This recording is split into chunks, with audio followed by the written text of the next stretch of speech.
Hello everyone. हमारा आज का जो टॉपिक है उसका नाम है साधारण ब्याज यानी सिंपल इंटरेस्ट। इसका एक फॉर्मूला होता है साधारण ब्याज बराबर मूलधन गुणे दर गुणे समय बटे 100। ये फॉर्मूले का यूज करेंगे और हम यहाँ पे साधारण ब्याज यानी सिंपल इंटरेस्ट जो है निकाल लेंगे। तो इसमें देखिए मूलधन क्या होता है। मूलधन का मतलब होता है वह धन जो हम उधार ले रहे हैं, किसी से हमने उधार लिया तो वो जो धन होगा एक निश्चित समय के लिए तो वो होता है मूलधन। फिर इसके बाद जो है दूसरा लिखा हुआ दर। अब हम कितने प्रतिशत पे ले रहे हैं कितने प्रतिशत ब्याज के दर पे हम ले रहे हैं तो उसको जो दर बोला जाता है। फिर इसके बाद समय कितने टाइम के लिए ले रहे हैं, ठीक है। फिर इसके पश्चात अगर जब हमारा जो भी हमने धन लिया हुआ है, मूलधन लिया हुआ है, उसके बाद वो तो हम देंगे ही देंगे, उसके बाद हमारा कितना एक्स्ट्रा हमें देना पड़ रहा उसको कहा जाता है ब्याज या साधारण ब्याज यहाँ पे हम कहेंगे। तो इसके लिए एक हम सवाल देखते हैं, उससे आपको जल्दी समझ में आ जाएगा क्या होता है। आइए देखते हैं इसका पहला सवाल। इसमें लिखा हुआ है 400 रुपए का 5% दर से 3 वर्ष का साधारण ब्याज ज्ञात करना है। ठीक है, ये एक छोटा सवाल है, इसको कैसे सॉल्व करेंगे। इसमें साफ साफ लिखा है 400 रुपए का, मतलब हमने 400 रुपए लिए हुए हैं 5% दर से 3 साल के लिए हमारा कितना ब्याज बनेगा ये हम जानना चाहते हैं। तो इसका फॉर्मूला ये रहेगा साधारण ब्याज बराबर मूलधन गुणे दर गुणे समय। तो हम यहाँ पे साधारण ब्याज निकाल रहे हैं तो इसमें मूलधन देखिए हमारा कितना है 400 हमने इसे लिख दिया, गुणे दर कितनी है 5% और समय कितना है यहाँ पे 3 वर्ष ये लिख दिया, और बटे में हमारा कितना आ गया यहाँ पर 100। तो यहाँ पे धीरे धीरे इसको इससे काट देंगे, इसको हम इससे काट देंगे, तो यहाँ पे हमारा जो सीधे सीधे जो आंसर आ जाएगा इसका मल्टीप्लाई कर लेंगे एक साथ। 4 पंजे 20 और 20 तियां 60 रुपए जो है हमारा ब्याज होगा। अगर हम 400 रुपए उधार ले रहे हैं और 5% इसकी दर अगर है तो 3 साल में जो है हमें 60 रुपए जो है एक्स्ट्रा देना पड़ेगा, इसे ही साधारण ब्याज कहा जाएगा। अगले सवाल में देखते हैं। इसमें लिखा हुआ है 18,000 रुपए का 4 वर्ष का 6.4% वार्षिक दर से साधारण ब्याज ज्ञात करें। तो इसको कैसे निकालेंगे, सेम वही चीज इसमें भी करेंगे हम। यहाँ पर सबसे पहले यहाँ लिख लेते हैं कि मूलधन हमारा कितना है, मतलब मूलधन 18,000, ठीक है। समय कितना है हमारा, समय बराबर है 4 वर्ष, ये हमने यहाँ लिख लिया। फिर इसमें जो दर दी है दर भी लिख लिया हमने, दर बराबर लिखा है 6.1/4%। इसको थोड़ा हम ठीक कर लेंगे, 4 से इसका गुणा करेंगे, 4 से 24 और 1 25/4%, ये सही होके इस तरीके से आ गई। अब हम यहाँ पे लिखेंगे फार्मूला और उसमें यहाँ पे मान रख देंगे इसका।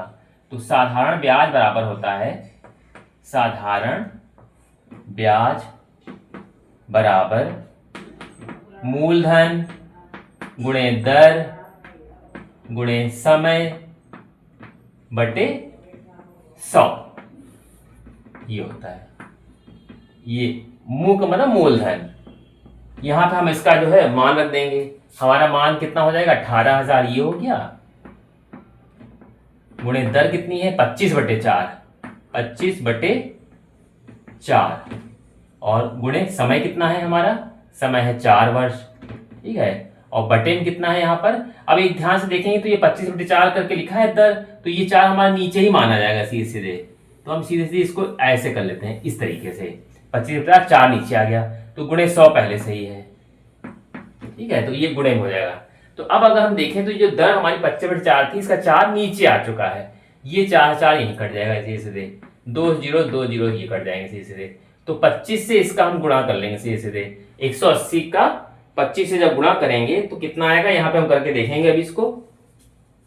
तो यहाँ पे हमारा कितना है, यहाँ पर 180 और ये है 25, इससे हम गुणा करेंगे 5 0 0 5 8 40 और कितना आएगा यहाँ पर 40 का 0 5 का 5 4 9, ठीक है।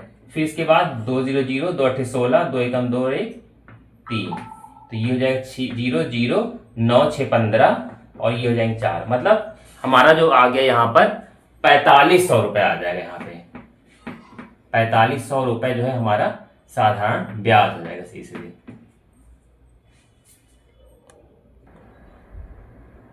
अगला देखते हैं। किसी धन का 6.2% वार्षिक ब्याज की दर से 8 वर्ष का साधारण ब्याज 208 रुपए है, वह धन क्या है? वह धन क्या है मतलब किसी धन का, हमें यहाँ धन नहीं पता है, मतलब मूलधन निकालना है।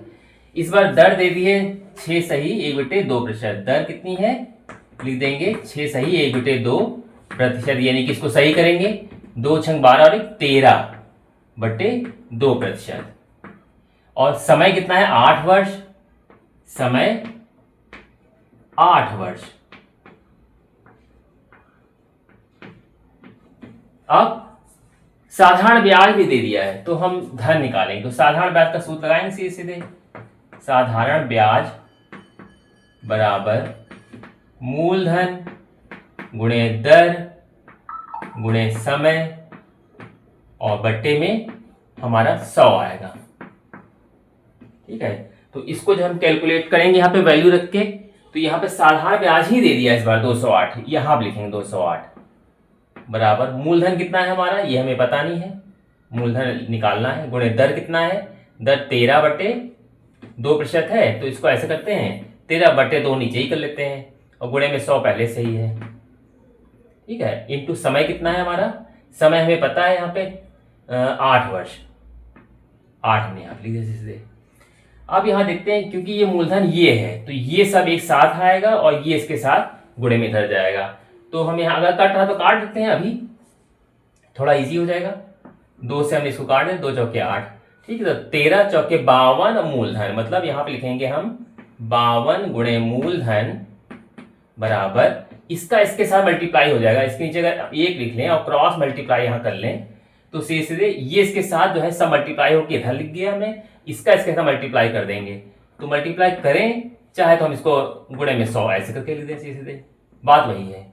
ठीक है, अब हम यहाँ पे मूलधन निकालेंगे तो क्या होगा, ये जो भी चीजें इधर दी हुई हैं 52 ये नीचे आ जाएगा सीधे से, तो मूलधन बराबर हो जाएगा 208 गुणे 100 बटे ये 52 हो जाएगा। यहाँ पे हम 52 से इसको जो है काटना शुरू करेंगे और जो हमारा आंसर आएगा वो हमारा रियल आंसर बोला जाएगा इसका। ठीक है, तो इसको काट के देखते हैं, 2 से काट लीजिए इसको, तो ये हो जाएगा 2 दूनी 4 और 2 छंग 12, 2 इसको काट लेंगे, 2 एकम 2 0 0 2 चौके 8 104 हो गया। अब हम इसको फिर काटेंगे 2 से, तो हो जाएगा यहाँ पे हमारा 13 से काट लेते हैं, 13 8 13 8 104। ठीक है, पहले 2 इस काट लेते हैं, 2 ये 13 हो जाएगा और 2 इसको काटेंगे तो हो जाएगा 2 पंजे 10 और ये हो जाएगा 2 दूनी 4 52 हो गया। यानी कि हो गया 52 और फिर 13 चौके 52, 13 इसको काट लेंगे तो यहाँ हमारा जो उत्तर आ जाएगा वो कटने के बाद कितना आ जाएगा, सीधे सीधे ये 52 है और ये 13 है, 13 चौके 52 ये 4 आ जाएगा, काट लेते हैं इसको 13 कम 13 और 13 चौके 52 सीधे से 4 यहाँ आ गया, छोटा हमने यहाँ 4 लिख दिया, तो 4 से इसको गुणा करके हो जाएगा हमारा 4 और 2 बार 0 जो है हमारा सीधे सीधे जो है आगे बढ़ जाएगा, तो 4 ये और ये 100, तो 400 सीधे सीधे जो है हमारा मूलधन आ जाएगा 400 रुपए। ये इसका जो है फाइनल आंसर हो जाएगा।